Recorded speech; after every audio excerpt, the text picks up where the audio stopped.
সাম্প্রতিক সময়ে সরকারের বিভিন্ন উচ্চপদস্থ কর্মকর্তা ও সামরিক বেসামরিক বাহিনীর সদস্যদের পরিচয় ব্যবহার করে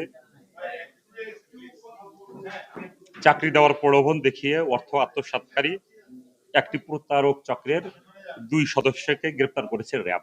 প্রাথমিক অনুসন্ধানে জানা যায় যে গ্রেপ্তারকৃত মোহাম্মদ তারেক সরকার একজন চাকুরিচ্যুত সেনাবাহিনীর সদস্য। তিনি 2006 সালে নিয়ম শৃঙ্খলা বহির্ভূত কাজের জন্য সেনাবাহিনী থেকে চাকুরিচ্যুত হন। পরবর্তীতে তিনি উক্ত তথ্য গোপন করে কারা অধিদপ্তরে চাকুরি নেন এবং 2020 সাল পর্যন্ত প্রায় 14 বছর চাকুরি করেন। এই দীর্ঘদিন চাকুরি করার সুবাদে এবং কারাগারের বিভিন্ন অপরাধীর সাথে সখ্যতা গড়ে ওঠে এবং তিনি বিভিন্ন অপরাধমূলক ও প্রতারণামূলক কাজে প্ররোচিত হতে থাকেন। এরপরে বিভাগীয় মামলার কারণে তিনি সেখান থেকেও চাকুরিচ্যুত হন।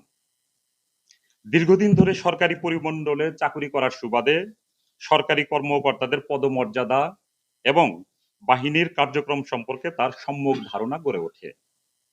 ফলে তিনি তার পূর্ব অভিজ্ঞতা ও জ্ঞানকে কাজে লাগিয়ে নানাবিধ প্রতারণামূলক কর্মকাণ্ড শুরু করেন। প্রতারণার অংশ হিসেবে তিনি বিভিন্ন উৎস হতে ভুয়া মোবাইল সিম এবং অনলাইনে বিভিন্ন উৎস হতে তথাকথিত ভিআইপি সিম সংগ্রহ করেন। পরবর্তীতে ক্রয়কৃত এই সকল সিম ব্যবহার করে তিনি সরকারি ও সামরিক বাহিনীর উচ্চ পদস্থ কর্মকর্তাদের ছবি ও নামের মাধ্যমে হোয়াটসঅ্যাপ অ্যাকাউন্ট খোলেন। এরপর তিনি উক্ত অ্যাকাউন্টগুলো হতে অন্যান্য সিনিয়র কর্মকর্তাদের সাথে ভুয়া পরিচয় সখ্যতা গড়ে তোলেন ও বিভিন্ন লোককে চাকরিতে নিয়োগের ব্যাপারে প্রভাব বিস্তার ও সুপারিশ করতে থাকেন। অন্যদিকে সাধারণ মানুষের কাছ থেকে চাকুরি পাইয়ে দেওয়ার প্রলোভনে বিশাল অঙ্কের অর্থ লেনদেন করেন। প্রাথমিক জিজ্ঞাসাবাদে তিনি স্বীকার করেন যে গত 6 বছর ধরে তিনি এ ধরনের কর্মকাণ্ডের সাথে জড়িত এবং এসব প্রতারণামূলক কর্মকাণ্ডের মাধ্যমে তিনি প্রায় 1 থেকে 1.5 কোটি টাকা অবৈধভাবে উপার্জন করেন। বিভিন্ন মহলে প্রতারণা করায় র্যাবের নিকট এ বিষয়ে অভিযোগ আসতে শুরু করে। মোহাম্মদ তারেক সরকারকে নরসিংদীর সদরের সঙ্গীতা মোড় এলাকা থেকে গ্রেপ্তার করা হয়।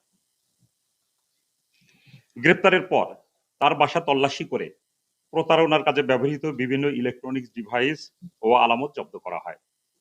জব্দকৃত আলামতের মধ্যে বাধাই করা ছবি পাওয়া গিয়েছে।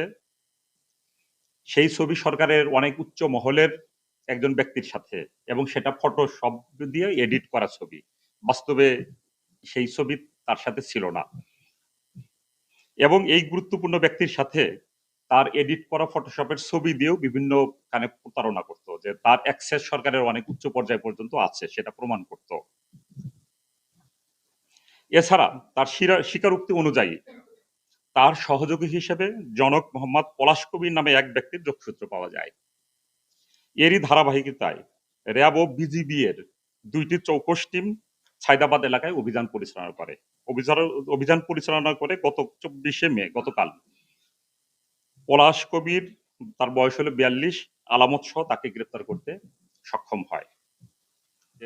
তারা বিভিন্ন বেনামে বিভিন্ন ধরনের সিম তারা ক্রয় করত এবং ভিআইপি সিম যেমন 017 এর পরে 3টা 1 এরকম সিম পাওয়া যায়।